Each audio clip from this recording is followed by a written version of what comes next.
ամիսներ առաջ մեկ միտք արտահայտեցիք ձեր ասուլիսներից մեկում, որ Հայաստանը պետք է սահմանափակվի 29800 քառակուսի կիլոմետրով եւ այդ միտքը քարոզչություն իշխանական քարոզչամեքենան շարունակ շահարկում է։ Ի վերջո ինչն էր նպատակը, ինչ միտք էիք ուզում արտահայտել եւ ինչ էր դա նշանակում։ Նույն ասուլիսի ժամանակ նաև տվել եմ այդ բացատրությունը, որ խոսքը չի գնում ինչ-որ հարևանների հողերի վրա աճ դնելու մասին, խոսքը գնում է մեր ներուժի մասին, որ Հայաստանում ապրում է 3 միլիոն հայ, դրսում կրկնակի ավել, եւ այսպես շարունակ եկեղեցին,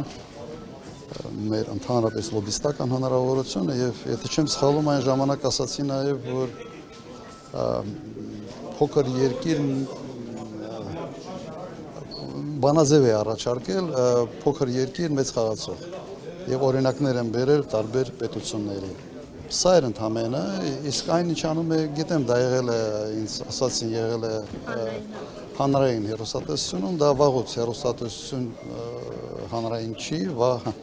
ուղղակի ԿՊ-ի քարոզչամեքենան է եթե օբյեկտիվ գնահատենք այն ինչ կա ասում են դա տարածքային նկարտում է այդպես են նրանք հա մեկնաբանում ձեր այդ արտահայտությունը ասում են դա լեգիտիմացնում է Հայաստանի վրա հետագա հարձակումները հերթական ստախոսությունն է հետո իրենք շեֆից ինչ պիտի սովորեն դասական ստախոսություն